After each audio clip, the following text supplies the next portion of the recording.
Welcome. This is officially the first night of the In the Middle podcast with Malcolm.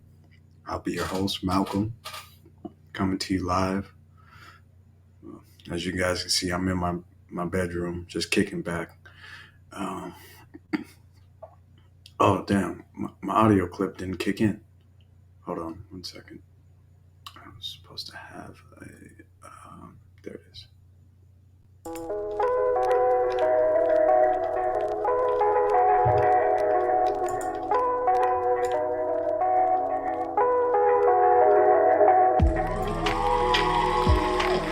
There it is.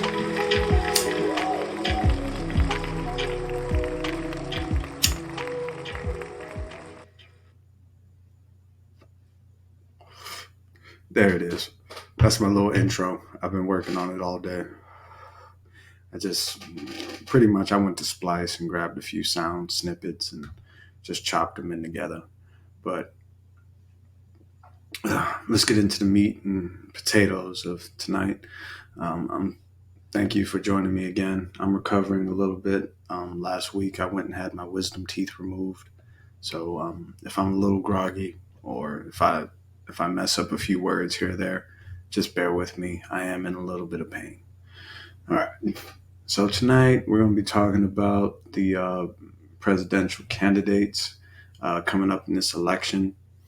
Um, this is all being sourced from the New York Times.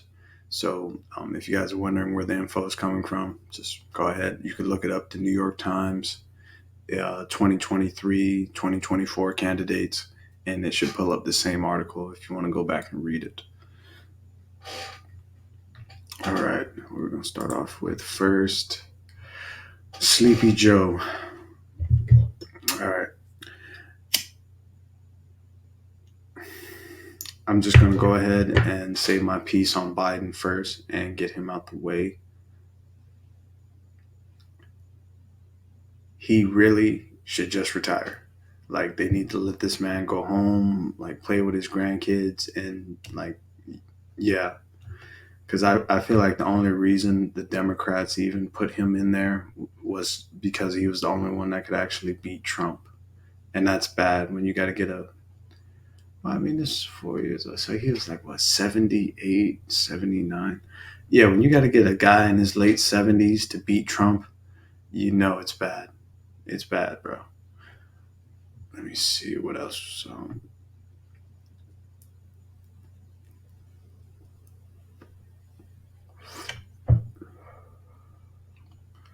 See what else we got going on with Trump. Not Trump. I said Biden. Sorry. You guys can see I'm smoking a little. So if I get messed up, I'll try and correct myself. Let me see what's going on. Oh, and let me go ahead and drop this invite link.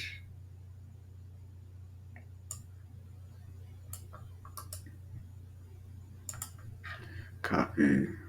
Go ahead and drop the invite link to you guys.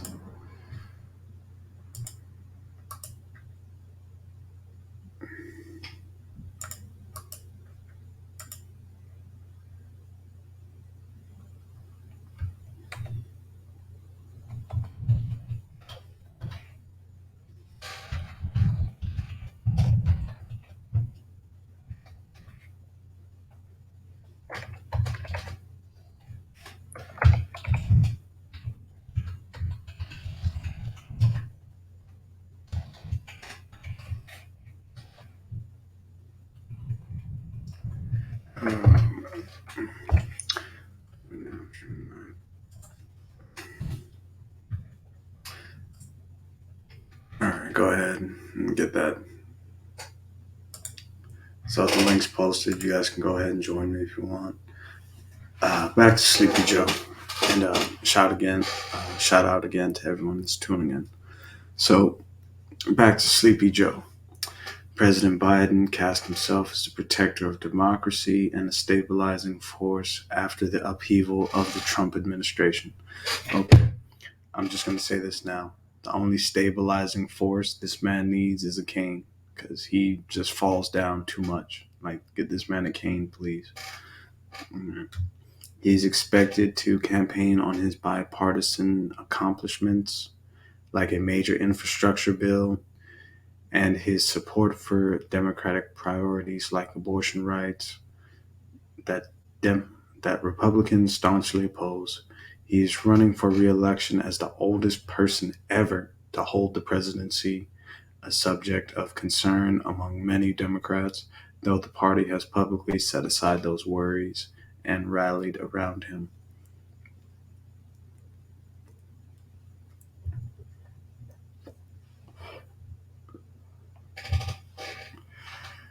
Yeah, man's about to be the oldest person to ever do it.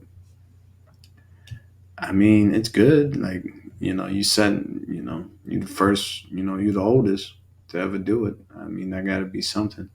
But as for these whole bipartisan accomplishments, I mean, they did pass the infrastructure bill, but I ain't gonna lie to you. I think they're still working on Midway Road, so we'll have to see how far this infrastructure bill goes and how good it actually turns out to be. Um, uh, what else was I about to say about Joe? Um, oh yeah, I ain't pretty much got. I mean, he's the current guy we're dealing with now. Yeah, I think they should let the man retire, let him go home, spend some time with his grandkids, and let the man be. He is like, yeah, 82 years old. Well, about to be 82 years old. So yeah, let that man rest. Next one up, Marianne Williamson, a self-help author and former spiritual advisor to Oprah Winfrey. She's running for a second time. Oh yeah, I remember she ran before. Damn. Well, hey, maybe second time's a charm. Well, hold on. Former spiritual advisor to Oprah. I read past that too. I read past that too quickly. I should have known something was up there. So the fact that she's a self help author doesn't bother me, but the former spiritual advisor to Oprah, I don't know about that, man. You may not be qualified for the job. You know, just look at Oprah. Why Oprah ain't run for president? And I would say if like the only other black woman that could probably give Oprah some smoke and running for president would probably be Michelle Obama. She'd probably be the only one. I'm just saying. But yeah, it's weird. I don't think she's qualified for like that. Wow, spiritual advice. Only in America. In her unsuccessful 2020 campaign, she called for a federal Department of Peace. Yeah, I was talking to my homeboy Dank the other day. Well, Bronson, his screen name is Dank. We were talking about this the other day. I find it funny that she actually wanted to create a Department of Peace. It kind of lets you know what kind of upbringing she had. Like, I mean, she's 72 years old, so yeah, she was definitely, kicking and screaming back during the 60s and 70s. So I could imagine type of, yeah, she might have been into some shit back then. Department of Peace. Yeah, definitely look into that. Um, she supported reparations for slavery and called Trumpism a symptom of an illness in the American psyche that could not be cured with political policies.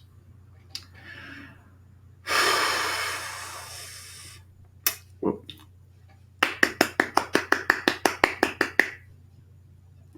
I'm gonna give her a few claps. She actually supports reparations. I don't think that's gonna like mean much coming from. Yeah, this is a white lady. Okay, so we got a white lady supporting reparations, called Trumpism illness on the American psyche. Um,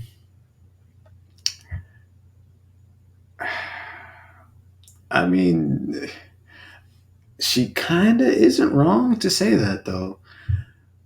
You know, I haven't known any president that actually mobilized an entire group of people to, march on the Capitol. Not saying that Martin Luther King probably couldn't do it or Malcolm X, but yeah, Trump did get the whole Capitol assaulted. Yeah, that's crazy. Well, I understand why they. Well, I can kind of understand why they're so scared of Trump now. The man literally brought a whole mob to the Capitol and said, "Hey, we're gonna take back this election." Okay, what's next? Robert F. Kennedy Jr., one of the Kennedys, and I've heard this one before specifically. He probably was like a heavy chain smoker back in the day. Cause like if you hear him talk, you can just hear it in his voice. Like, yeah, man, you wake up to a pack of Newports. But anti-vaccine active. Oh Lord, he's an anti-vaxxer. Well, let this be a lesson to you folks. You don't have to be a Republican to. Damn, I fucked up that word, Republican. You don't have to be a Republican to be an anti-vaxxer. Mm. I apologize again. These having my wisdom teeth gone is really messing with my speech. I like have limited jaw motion, and when I want to enunciate certain words, my jaw kind of gets like stiffens up on me, or it just hurts. Okay, Robert F. Kennedy Jr., nephew of John F. Kennedy, anti-vax activist, uh, has promoted, debunked. Gotta make sure I say that.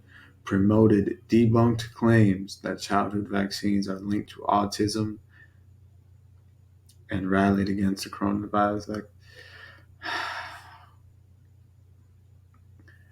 I mean, well,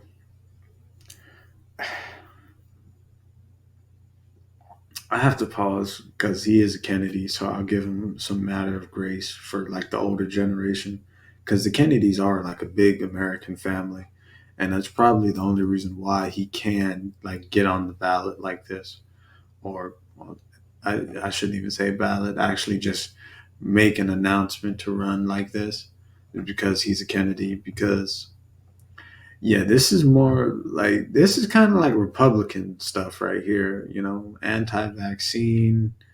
Let me see. At one point, he made an analogy to Nazi Germany, comparing it to the mandates and other pandemic mitigation measures. Well, hey, I, I, I'm sorry, Kennedy. You might as well just join the Republican Party, bro. I mean, uh, there's more. There's more to the political ideology than just what Nazis, anti-vaccine. Like a Democrat is made up by more than just certain beliefs. There's a few core principles to the ideology. Same with Republicans. But yeah, just this brief overview. Yeah, if you're an anti-vaccine guy, you're more than likely leaning to the Republican side of the spectrum. Now, hey, if I have any Democrats out there that are like anti-vaccine, you know, hey, just let me know.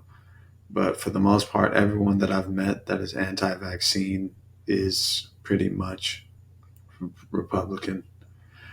All right, now to the Republicans. We got the big Don himself, Donald Trump. Let me see from president. 1 second, guys.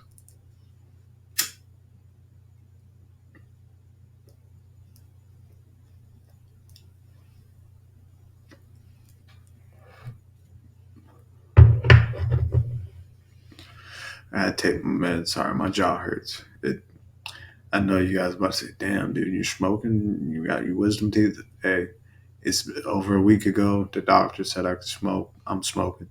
This shit hurts. It really does. I also got some warm tea on the side.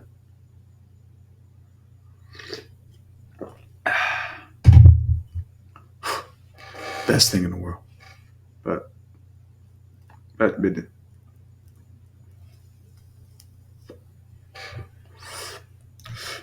former President Donald J. Trump is running to retake the office he lost in 2020, then denied losing to the point of inciting a mob. Yeah, I was just saying that. Mob of his supporters to attack the Capitol. Yeah, man. If Trump get it back in the office, it might be over for. Yeah, like I think what Pence is running. Yeah, Mike Pence. If Trump gets reelected, you might as well just leave the country. Just hide. Go hide in a cave somewhere like Osama bin Laden or something. Just hide. You about to get drone striked as soon as Trump lands in the Oval Office. You gonna get drone striked. Okay, let me see. Through his diminished influence within the Republican Party and facing legal investigate. Yeah, my man, state. I think he got a whole nother court case, court appearance coming up, like in another day or two.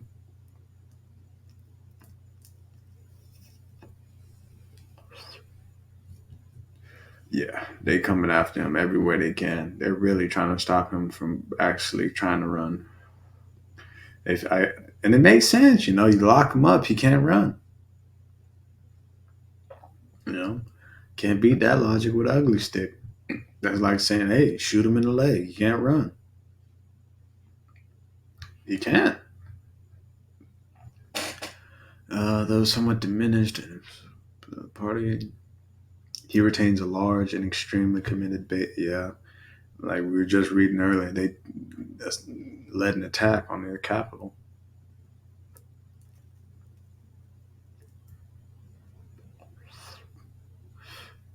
Be aided by multiple challengers, splitting a limited anti-Trump vote.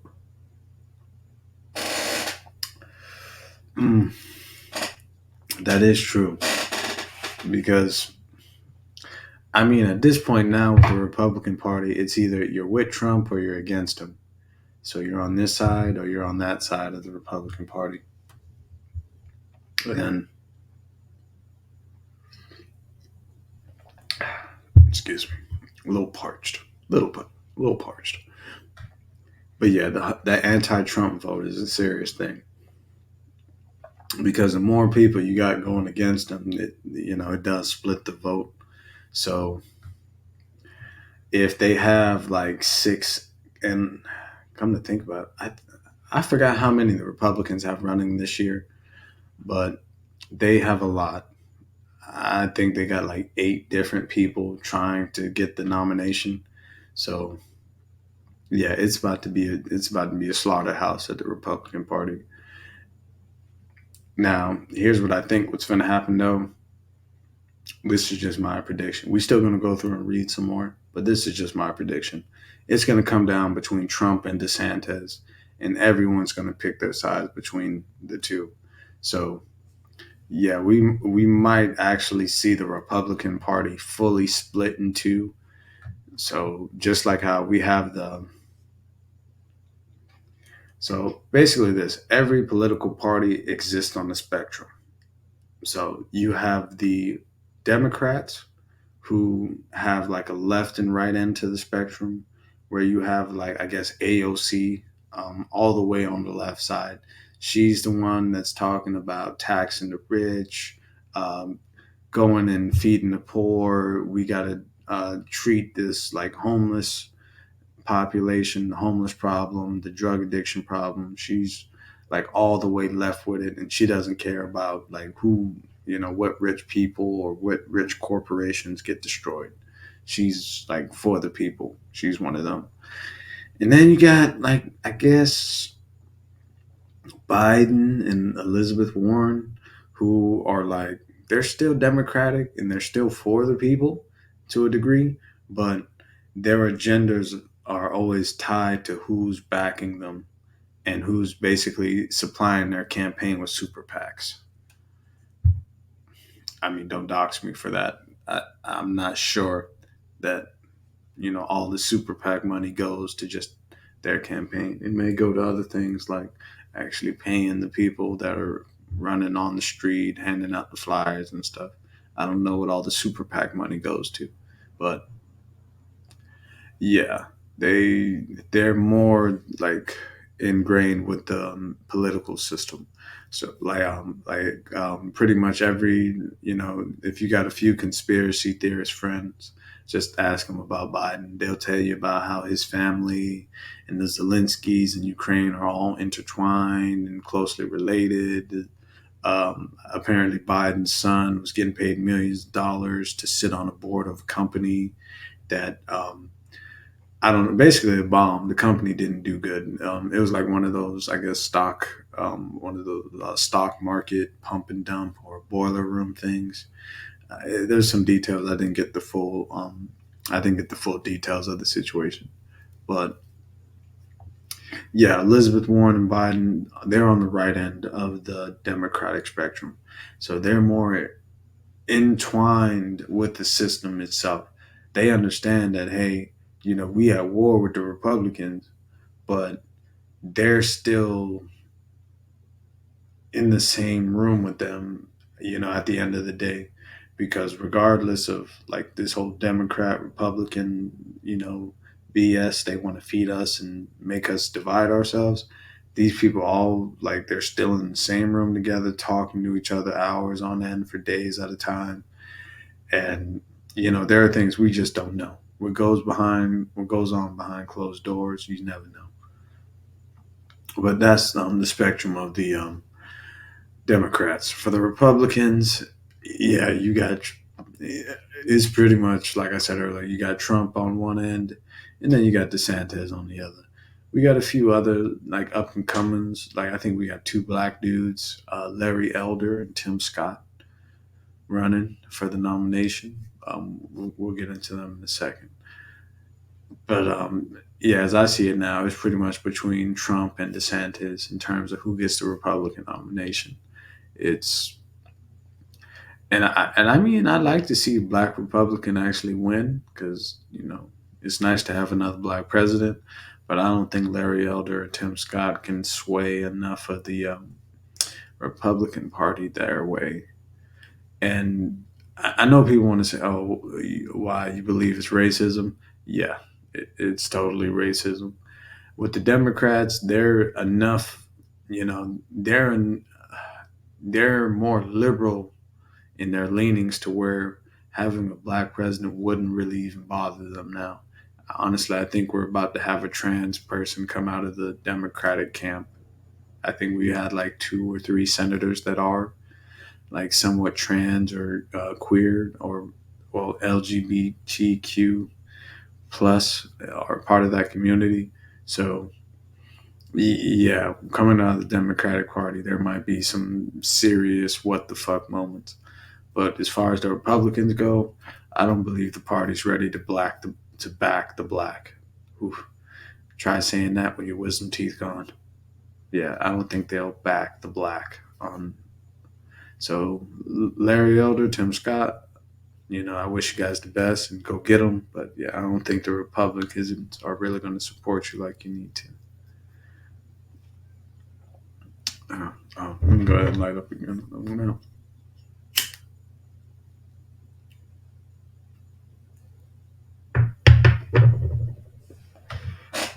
Let me see. We got Nikki Haley.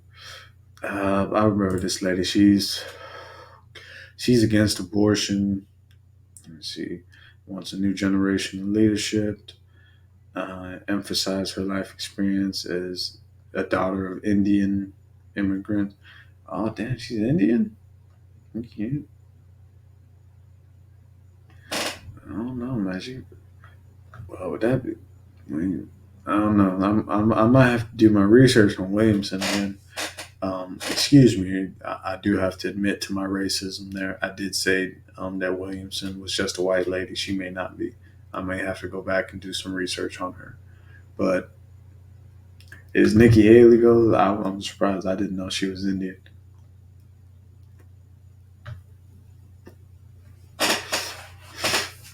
Rising Republican star, able to eschew some extremes while maintaining base support.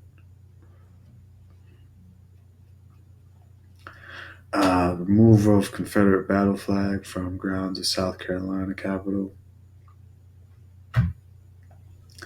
Well, I give her a point for that. Yeah, took the Confederate flag down.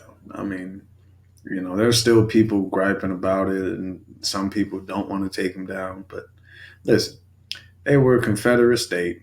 Y'all tried to secede. Y'all lost. If you want to keep one in your grandpa's house, or your great grandpa's, left you some stuff, fine. But as far as that, keep it all over the like South. Nah, the Confederates lost. The North won.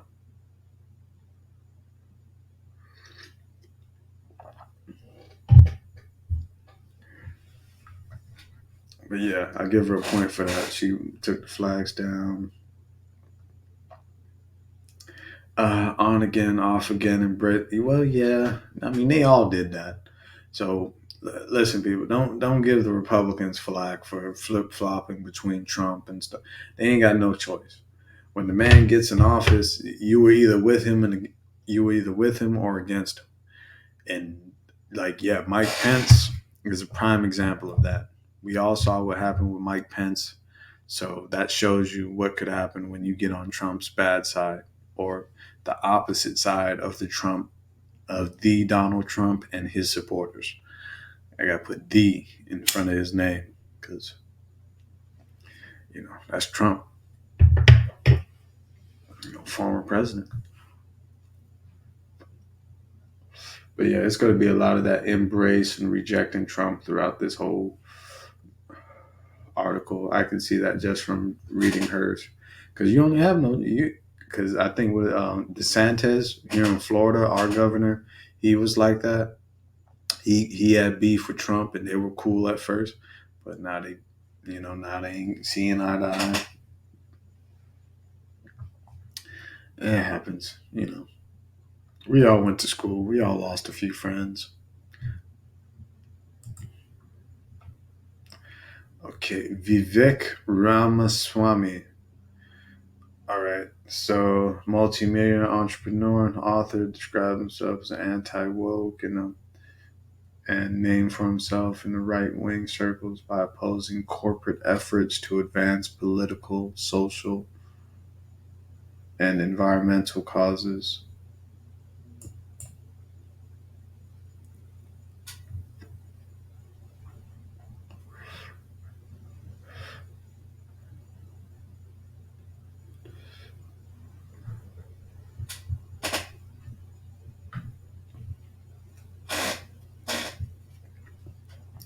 He has not held elected office before, and while known to a segment of conservatives, does not have a name recognition. Most okay. I will say this about Vivek Ramaswamy.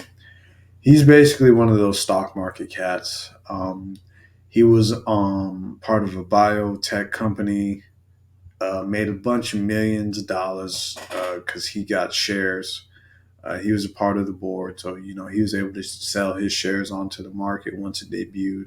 I think it, I think it netted him millions.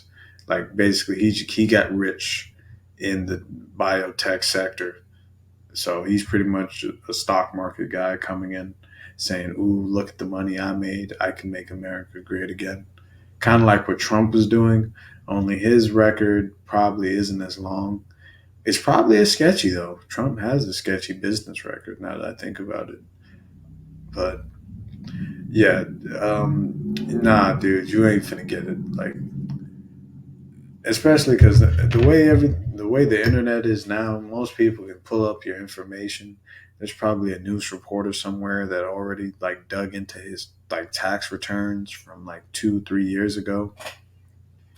So yeah, Ramaswamy, you ain't gonna get the nomination. Asa Hutchinson, small number of Republicans, critical. So, let's see, he's from Arkansas. is one of the relatively small number of Republicans who have been openly critical of former President Donald J. Trump. Man, they love saying the J. They love saying the J in Trump. So, let's see, he has denounced Trump's effort to overturn the 2020 election. Yeah, smart. Bro, lost. Just, I don't know why Trump didn't want to admit it, man. You lost. Just give up. Just fighting the system for no reason. But I don't know. Well, I normally wouldn't say this, and I'm kind of scared to say it because I'm actually live right now, but I'm going to go ahead and say it. But I really think Trump is black. Like I'm pulling that out of my conspiracy theory jar, but I literally think Trump is black. I feel like the aliens came and like tampered with his skin, like kind of like what happened to Michael Jackson in that Robot Chicken skit. Like if any of you guys remember the show Robot Chicken on Adult Swim, they had aliens come down and abduct Michael Jackson and replace him with a white Michael Jackson. I feel like they replaced Donald Trump at some point, and he was actually a black guy because he just has too many. How do I say? He has too many nigga tendencies. Now that I think about it, the man, like, he doesn't read the prompter. He does what he want. Hey, grab him by the, grab him. Hey, buddy, you know what? Yeah, he don't care, man. He does what he wants. He makes his money and lives his life. I don't know, man. I think he might be black on the inside. He might be black, man. You know, come to th- come to think about it, yeah. Because yeah, his driver was a black guy. He had let me see, he had maids and stuff. Yeah, yeah, they had a few black like housekeepers and maids and drive. I don't know. He might have had that. He might have been touched by the culture. If he's not an undercover nigga, Trump has definitely been touched by the culture in a way. That's why he's so bold and brazen. Uh, I'm rambling back to what's that? Asa Hutchinson. Let me see. Broad experience in the federal government, served in the DEA, Department of Homeland Security, and the Transportation Security Director. I don't know. He's a former DEA op. I ain't fucking with the DEA ops, man. I ain't fucking with the DEA. I'm smoking this kush right now. But I'm starting to notice we got to get rid of these old motherfuckers. Oh, let me see. 74, 78, 71, 72. Yeah, man, we gotta stop doing this, man. We gotta get these. I, I give Nikki Haley some. I give Nikki Haley a break. She's like in her 50s, but still, like, we gotta get some of these old motherfuckers out of here, man. And they all rich. Like, why y'all gotta get richer? Y'all already rich. Why y'all want to be the president? Y'all like, like y'all 70 something. Y'all might die of a heart attack on Air Force One. You know, at least Ramaswamy, he's young, but he's just one of them like stock market guys. He's so scandalous. There's probably a whole catalog of like inconsistent tax returns. Actually, yeah, I'm calling on Ramaswamy. He has inconsistent tax returns. I bet there's probably like all type of random red flags that the IRS should have noticed, but they ain't say nothing, and they actually let him announce himself. Like, oh, I want to be the president. What? IRS, you guys failed for letting Ron Swami get through. You failed. But back to Hutchinson. Yeah, he's an old guy. I don't want these old guys in office no more, man. Y'all might die of a heart attack. Or y'all might go to some foreign country and eat some food. Yeah, like eat some food, not be able to handle it, your stomach, yeah. Uh, Next thing you know, we go to war because some, because some old guy couldn't handle curry chicken from India. I can totally believe something like that because that curry is spicy, and it will burn a hole in your heart. Them Indians do not play with you. Neither do the Jamaicans. I don't know why they got to make curry so spicy. Funny story though. I had some. I actually had some jerk curry. I had some jerk seasoning, spicy, and I mixed some. I forgot. I think it was some fajita strips with it. I gave one to my homeboy. It was so spicy. He started sweating. Like, pop the fajita. I'm sweating. Skinned. And he was Cuban, like, light white, like white Cuban. So he could actually like see his skin change color. It started turning red. Eyes started watering. He looked at me and said, Malcolm, this shit's so hot, it don't make no sense. I can't feel my tongue. But enough of my rambling. Let me take another sip real quick.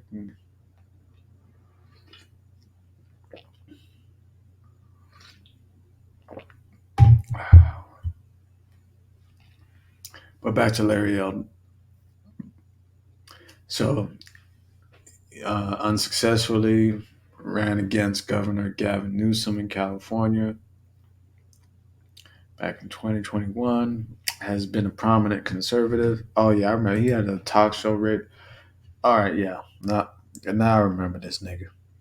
Excuse my language.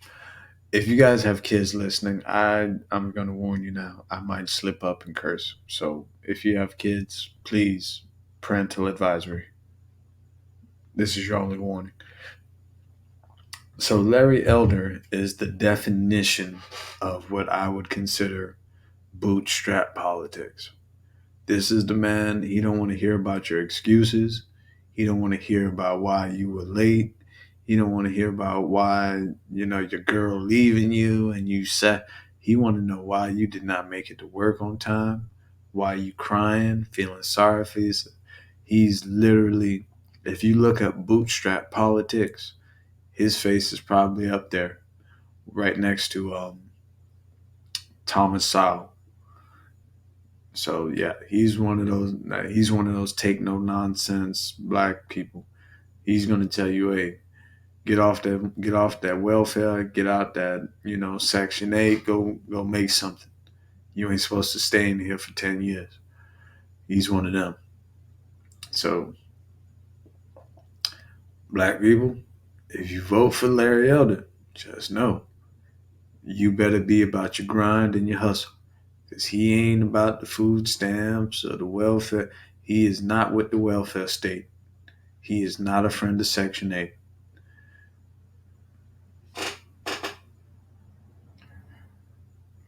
So let me see what else we got on this, man. Advocate for eliminating minimum wage.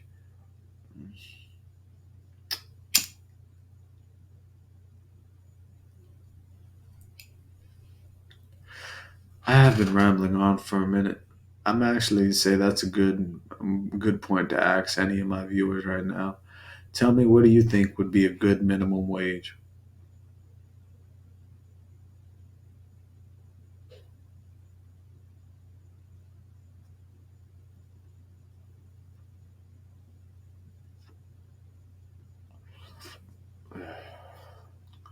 Me personally, I forgot what the current minimum wage was, but I think it for me like just the way things are now. I guess a good minimum wage would probably be about $10 an hour. So be like, damn, Malcolm, that's high. Yeah, it's high as hell because look at everything around you. Shoot, they keep fucking with the gas just to fuck with us and make their pockets bigger. Anytime gas prices drop to a certain point, you notice they want to have an OPEC meeting. Yeah. So, hello. No, what's up?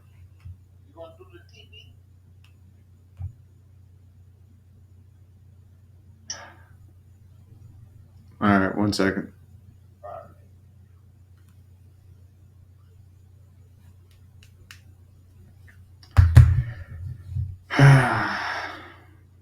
Yeah, for those of you who already know, that was the call. Ain't nothing major, ain't no emergencies, but my mom needs me to work on the TV for her. She doesn't know how to, log on to certain devices and stuff like that. It's something I gotta go do. But let's finish this podcast first. She can watch her stories later.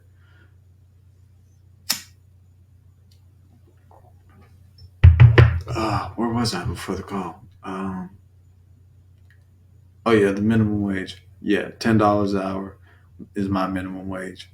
Just all across the board, the cost of everything is going up, and we all got them stimulus checks. We all saw how much money they were printing.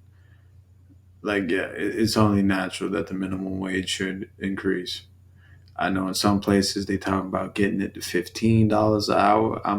I just say 10, and y'all work your way up from there.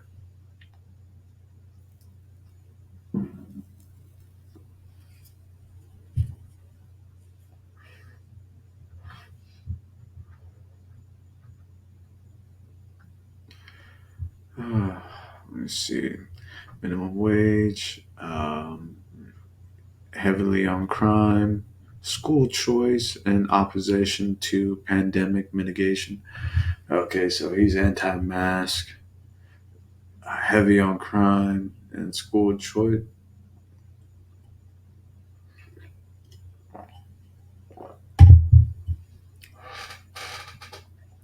So this whole school choice, I'm just gonna go ahead and call it. He's probably backing charter schools. I'm gonna say that he's probably backing charter schools or private schools. I know that's starting to become style now. Charter schools are like the new in thing with politicians.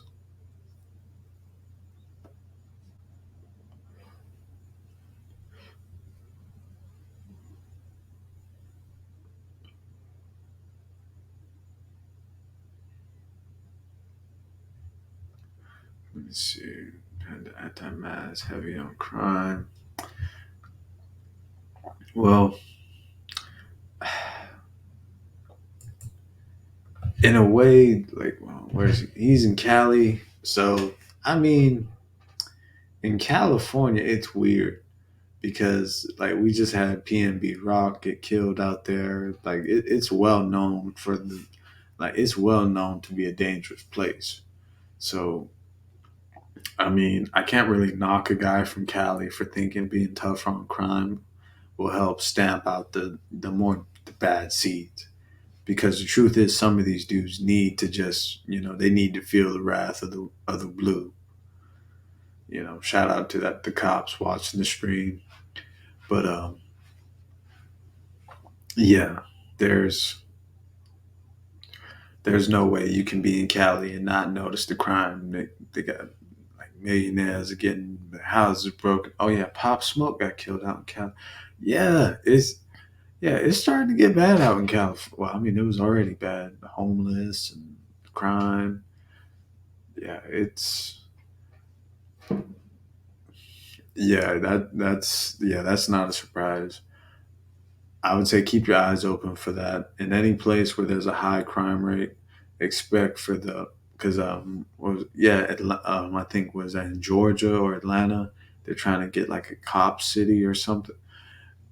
I'm just saying, wherever this cop city is supposed to be, look at the last like top five big federal cases that happened in or around that area, and boom, you'll kind of see that hey, wherever there's a noticeable amount of violent crime or deadly crime, they're going to try and be tough on it to try and stamp it out. As maybe it's like uprooting or scaring away that negative element. So let me see. Tim Scott, first black Republican senator from the South in more than a century. No, okay, so he's from the South.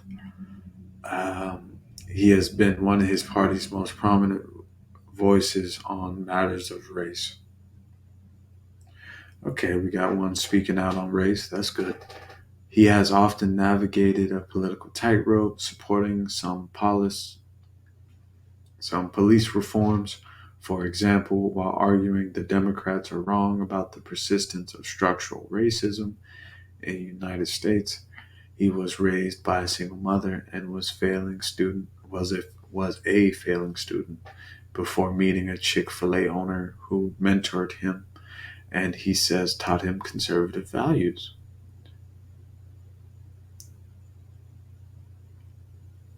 I mean, I give it an extra 10 points if it was a black guy. If it was a white guy, no. I'm sorry. I, no. If it was a black guy, 10 points. If it was a white guy, no. Just, it's too movie cliche. Like, come on. Really? And I think they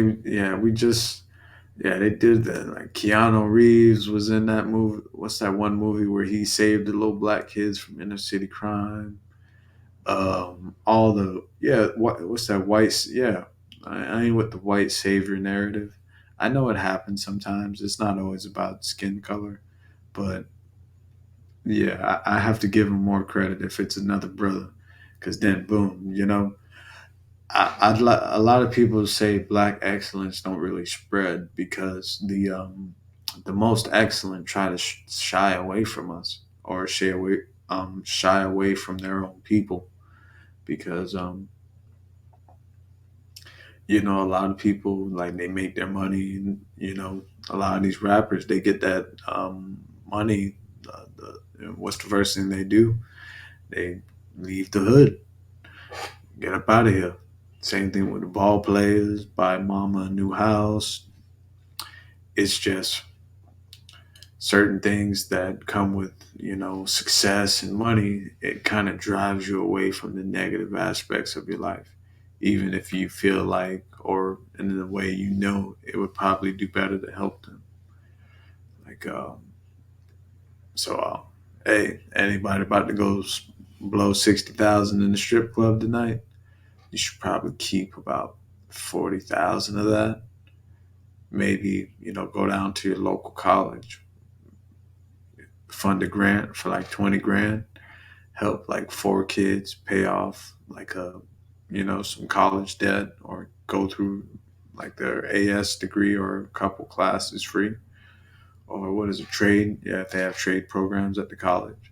I think some colleges out there still got trade programs for like 5,500, five stacks. Some good like local community colleges though. Don't go to those private ones. They try and scalp you. They definitely try and scalp you. But back to Tim Scott. What do we got here? But yeah, I met a Chick-fil-A owner, was mentored. So yeah, he has a business background. If a business background. If he worked his way up as just a worker all the way to a manager, and then one things, and you know, it's very inspiring.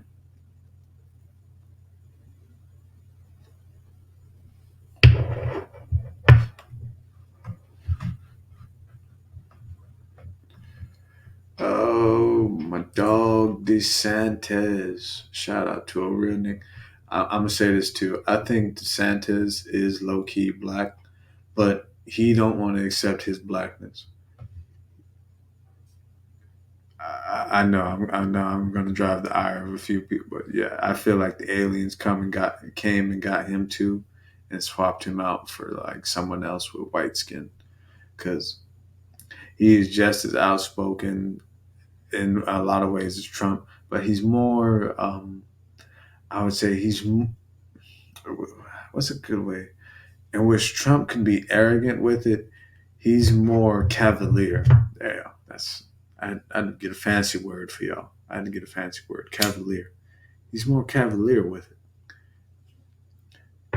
He's quick to say, no, stop, that's a false narrative. Yeah, he's that guy.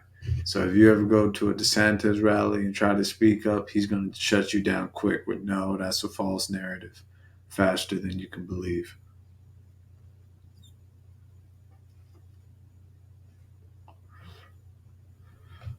Okay, so Ron DeSantis built a national reputation of a combative conservative, eager to do battle with liberals. Uh, yeah, I remember. Yeah, I remember. He's always in the news. I think like every 2 weeks there's something going on with him. I think he's still battling Disney. Um, so let that be like a real like noticeable thing you should take note of. Anybody willing to fight Disney is a bad motherfucker. Excuse my language, but yeah, because not many people want to tangle with the mouse.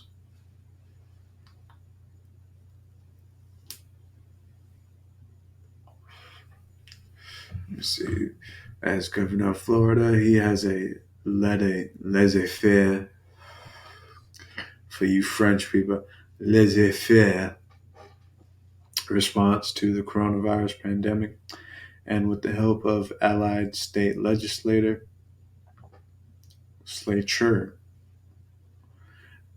legislature, limited the teachings of racial history in schools and enacted substantial restrictions affecting LGBTQ Floridians.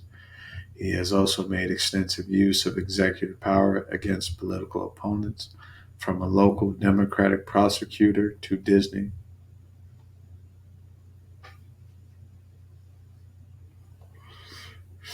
Ooh, basically, they just said he's petty. That's And I mean, you can tell. Just look at the bro. Look at the man.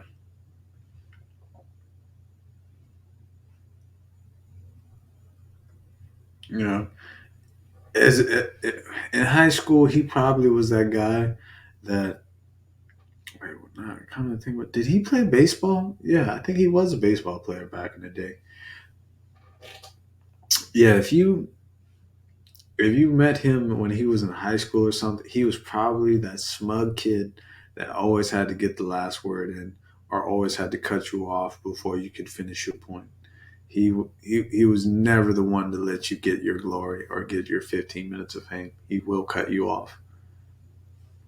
That is a false narrative. Oh man, have a shot every time he says that when being questioned. That's the new drinking game. Have a shot every time DeSantis says false narrative. So let me get Mike Pence. I guess I'll go through Mike Pence, but man, he so does not have a chance. And it's another old guy, 65 years old. See, former governor of Indiana went to. Oh my God! This. All right, I gotta, I gotta brace myself for this.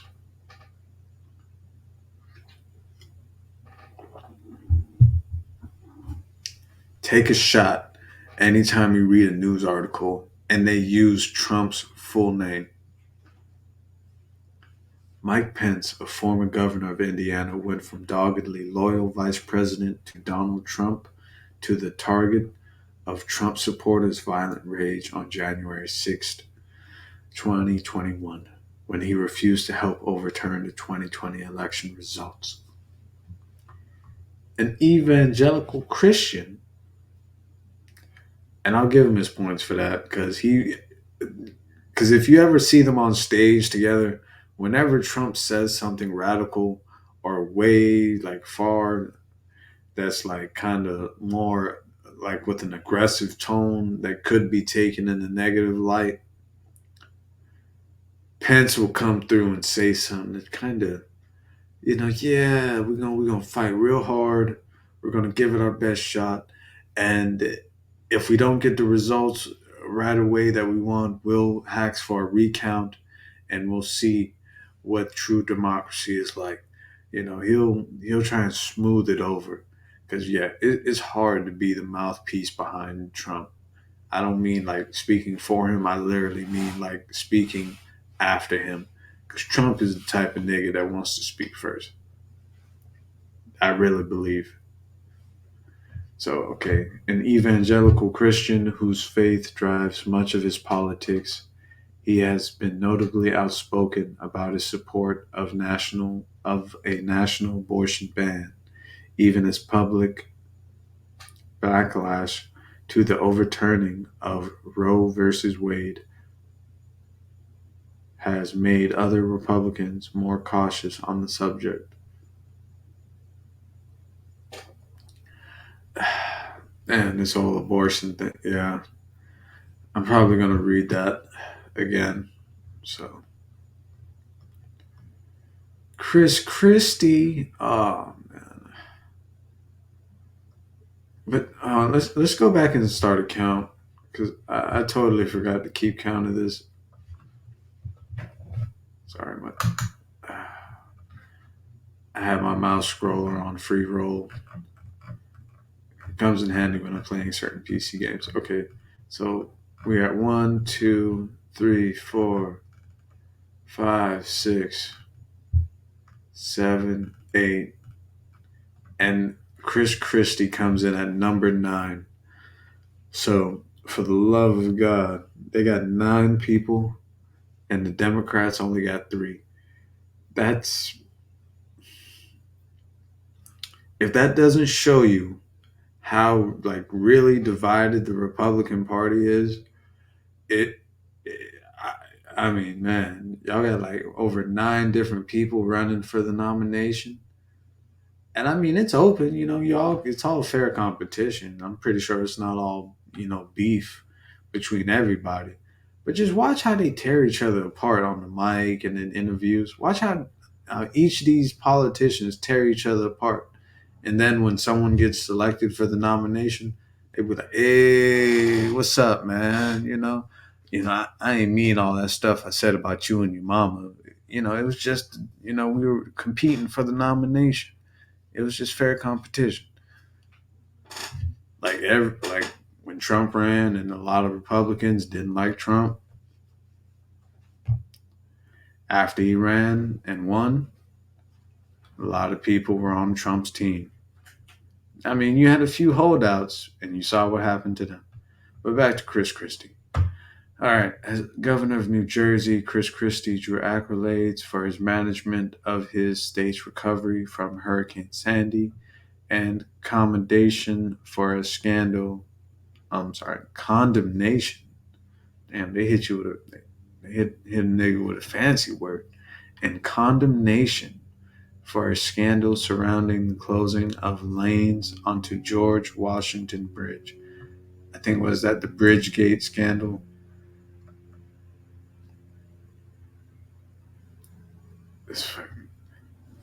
Another drinking game. Take a shot for every scandal that ends in gate.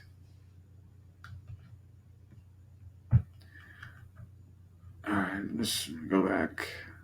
He's running for president a second time. Okay, he's another repeat.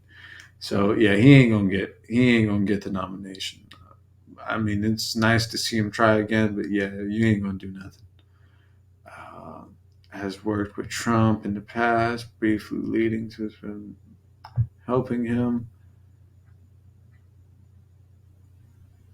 Oh, now he's a Trump critic. Okay, see, this is what I was talking about earlier.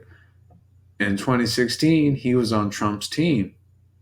In the past, okay, Mr. Christie has worked with Trump in the past, briefly leading his presidential transition team in 2016. After 2020, he has decided to reinvent himself as one of Mr. Trump's most forceful Republican critics. And they be switching sides, switching sides. Man, what's that song about? Well, I haven't figured out how to add in sound effects fully yet, but when I add in the sound effects fully, you'll know. Let me see, Doug Burgum. In his second term of governor of North Dakota, he has signed large tax cuts and near total ban on abortion. He is former software entrepreneur. He is a former software entrepreneur who sold his company to Microsoft for more than 1 billion. Mm. So this is the real Juan Swami. That I'll scroll back up for those that tune in later to get the joke. But for 1 billion, making him one of the wealthiest candidates in the presidential race, and he is likely to rely on that money to fund his campaign, given his low name recognition in a crowded field of better known candidates. Okay, so the reason why I call him the real Ram Swamy, a former software entrepreneur, he sold his company for $1 billion. Now I'm pretty sure he had to split that with other investors, people in the company and stuff. But I use Ram Swamy because this guy over here claims to be an actual entrepreneur and that's how he made millions of dollars and stuff like that. But earlier in the stream, I said that he got his from a biotech firm. So he's one of those sketchy stock people that was on for like the board of a biotech company that got shares before anyone else got them. When the shares got emptied out onto like what is IPO, initial product offering, when the shares IPO'd, he had shares to dump. Everyone else was trying to buy shares from him and whoever else had it. So it was like, yeah, he was one of those sketchy dudes. He ain't built nothing. And actually, well, let me, damn, they don't tell. I'll have to look up the name in a second, but I forgot what it is. But it was some type of it was a biotech firm he was with. You guys can Google it. I'll try and look it up later. I'll make a note of that. Make a note of that later. Tell you guys. But yeah, this guy, with software, you and a couple buddies, y'all could sit down, code something out. Like, what's the Honey? Whoever came up with Honey, it's probably a group of guys said, "Hey, we need to come up with a program that searches the web for, I guess, discount coupons, coupon codes, discount codes, and stuff like that all day long." So, I don't know how they actually built it, but that was just me hypothetically given the situation. All right. Francis, God damn, Francis, sorry. See, this dude looked like he a drug dealer. I'm just gonna say it. He got that drug dealer look. Like he just like where the cocaine. You know where the cocaine. Mayor of Miami. Yeah, man. He know where the bricks are. You you know where the cocaine is, Suarez. All right. Jokes aside, Francis Suarez has cast himself as a fresh Republican face who can appeal to young people, to urban residents, and as the son of Cuban immigrants to Hispanic voters. Compared with most of his competitors in the Republican primary, does not have much experience in elected office. His current role, mayor of Miami, is largely ceremonial in a city where most day-to-day responsibilities are handled by the city manager and committee. So he's just a figurehead, basically. The city manager and the commission. Yeah, yeah, yeah, man. Yeah, sorry. You managing them bricks. Suarez, excuse me. My wisdom teeth are gone. I can't help it. I'm sorry. I'm still in pain. Suarez know where the bricks are. He managing them bricks. Mayor of Miami. Andy Cuban? Well, let me not say that about all Cuban people. But by this face here, I'm not. He may not be current, but Suarez knows. Suarez knows a little something, and he's 47. 47 back in that.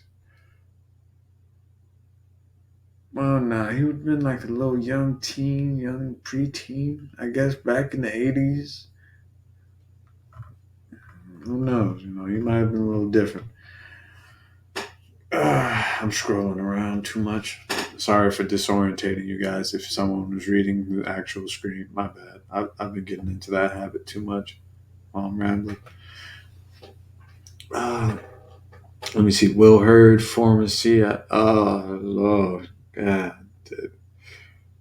All right. So I'm going to say this now. This man probably has some intel that will. I mean, he's already walking around on the earth anyway, but if he ain't coming out with if he ain't coming out with some secret CIA shit, if he ain't a whistleblower, I don't want to hear. I don't want to hear nothing from no former CIA unless you're a whistleblower, because I want to know who killed who and what happened with what. I don't want you telling me about we're gonna build back. No, you a CIA guy. Like, I want to know secrets, top class, declassified information. I want to know if the Israelis are secretly building the next nuclear weapon. Well, they probably have already, but I'll take that back. Don't come get me. Shh. Okay, a former CIA officer with expertise in cybersecurity represented Texas's 23rd Congress. Oh, he had Texas. Yeah, he probably carried guns. Yeah, CIA. Yeah, he probably got a gun on him in that photo. That's why his face looked like that. Look at him. See, he's like, hold on, who said that? Oh, I can't even do the face expression because I'm in pain. He's like, who said that? I got this revolver on me right now, Sonny. Okay, one of the most competitive. Okay, so he won in one of the most competitive districts. Hold on, make sure you take a shot. And for his okay, in line with his district, one of the most competitive in the country, and for his criticism of Donald J. Trump. Man, they love having to say this man's full name, and it don't roll off the tongue. Like Creflo Dollar, he got a rapper name. It rolls off the tongue. Lil Baby, Dub Baby, uh, Jesse Jackson, Al Sharpton, Barack Obama.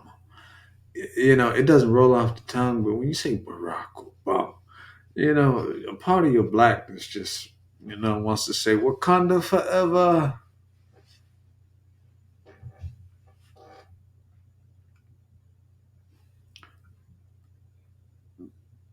He was He was particularly vocal on immigration, supporting measures. Well, yeah, you CIA. You already know we got like terror. Like, I'm gonna spend years hunting terrorist cells. Got the Russian spies coming in to kill people. Yeah, he already got some other ulterior motives. He probably shouldn't. Hey, if you thought Obama and Trump had a lot of drone strikes under them, this man finna break both their accounts. Because, like, apparently there were hundreds of drone strikes committed under both Trump and, well, let me not say hundreds, but dozens. Because, I mean, I can't get an official count of stuff like that. Most of it's going to be secret, classified shit we ain't going to have for about 20 years. But if there were dozens of drone strikes committed under Trump and Obama during their terms, this man finna break both their records. All right, let me see. Supporting measures to protect young undocumented immigrants from deportation and denouncing a border wall as a third century solution to 21st century problems. Thank you. Like, Yeah, man, you spend all that money on building the wall. We need the infrastructure build to actually start building shit that we need. And third part, oh man, I gotta light up the split one last time. I know my mom is gonna be mad at me. I told her I was gonna go fix the TV like 45 minutes ago, but it's okay. She'll wait on me. That's mama. All right, so Cornel West has taught at Yale, Princeton, and Harvard, and is currently a professor of philosophy at Union Theological Seminary. He is known for his progressive activism, including a sharp criticism of former President Barack Obama. Dr. West initially said he would run with the People's Party, a third party led by a former campaign staff member for Senator Bernie Sanders, but he sequentially said he would seek the Green Party's nomination instead. Well, all right. Got spark suck one last time, man. Reading this shit can be interesting sometimes.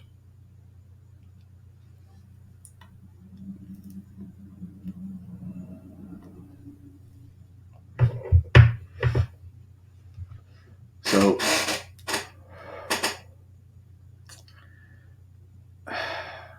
I'm glad to see another black man.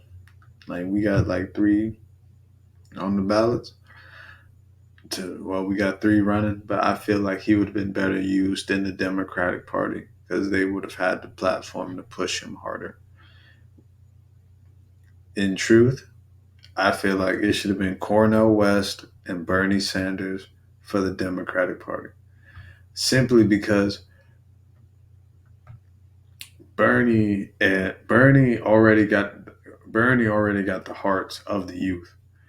Cornell can actually sit down and talk and try and reason with actual adult people because it's hard to argue with an old, I mean, it's an old man with an afro.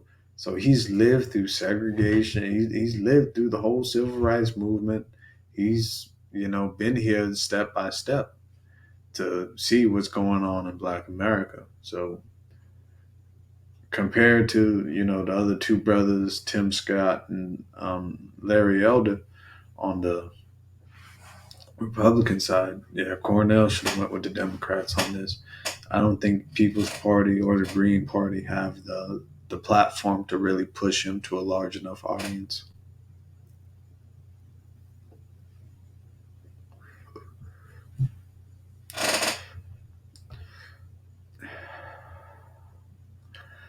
Hey, he's trying though. As I mean, I have my criticisms for Barack Obama too. Like I felt like he was too much of a light skin. And I don't mean that in terms of just like how light he was. I feel like he ain't really addressed enough black issues. Like you had to really push the issue, like black people dying or something like that, before he would really speak out against the injustice or something. And also, then that one time Lupe dissed him, and that one, yeah, when the Israelis were bombing the Palestinians and stuff like that, it was like, damn, Obama. And he won a Nobel Peace Prize too. I think like right around the time he made it into office, he got a Nobel Peace Prize. And it's like, wow. And as I was saying earlier, he did sign off on a couple dozen drone strikes to, assassinate critical enemy targets.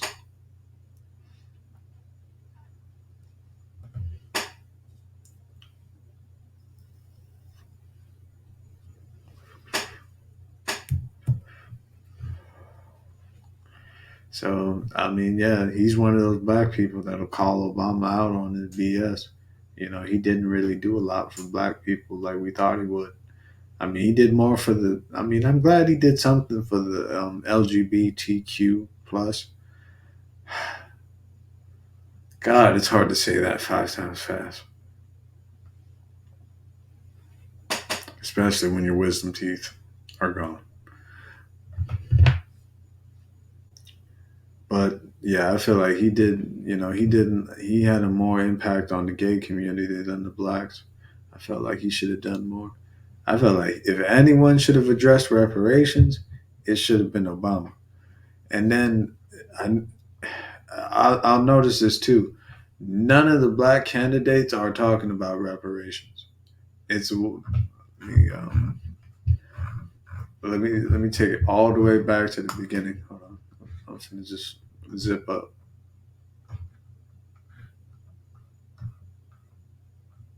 Not Nikki Haley. Okay, Marianne Williamson, a self-help author and former spiritual advisor to Oprah Winfrey. All right, this lady wants.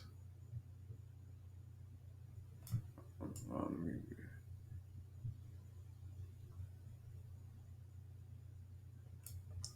she called for a federal Department of Peace and supported reparations for slavery.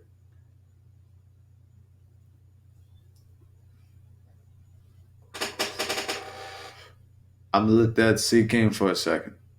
None of the black candidates have publicly stated anything about reparations so far. I'll give them time. Give them time. But this white lady did.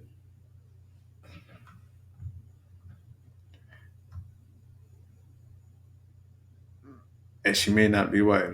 She might be Italian or Irish. For some people that don't want to just be like, well, all white is, hey, I don't know. But if I feel a self help author, yeah, I definitely feel like she was as part of the hippie movement in like the 60s and 70s. She probably lived somewhere on the West Coast or was somewhere near San Francisco.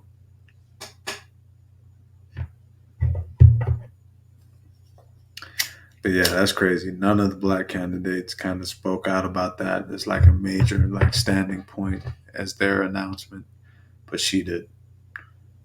The spiritual advisor to Oprah. But I will say this though, we got at least there's two of them on here that already like ran, and they're probably pretty much going to lose. She's going to lose, and I think what it was his name. I think Chris Christie ran before. Yeah, he's going to lose again. But yeah, honestly, Oprah had probably a better chance of winning than her. Oprah should have went for the nomination. But let me get back to yeah, that's it. Cornell West. Yeah, man, I don't think he's going to pretty much. I don't think he's going to make any impact. He might give few speeches, and on the debate circuit, he'll be a tough challenger.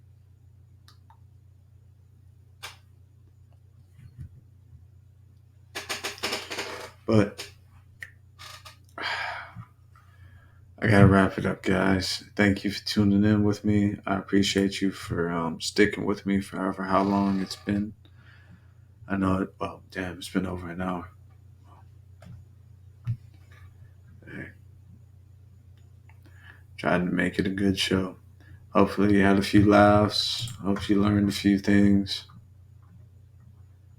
And oh, damn. And while I'm scrolling, I was just thinking of fiber laser.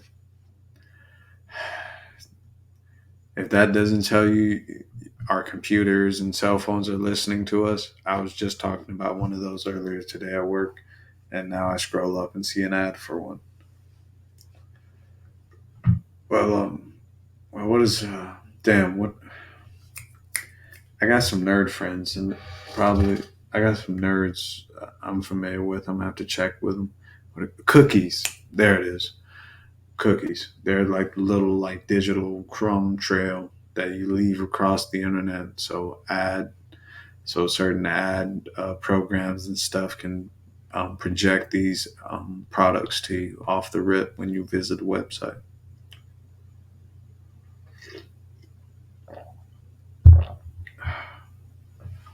Mm. All right, guys. I gotta take my black ass. Well, I can't take my black ass to bed yet. I gotta go fix this TV for my mom. But thank you for tuning in. I'm gonna try and have something put up tomorrow night. I don't know what time yet, but I'll go ahead and place a post the same day leading up to it, so you guys know. Just set a few moments aside for me. Thank you again for tuning in. Peace, love, and harmony.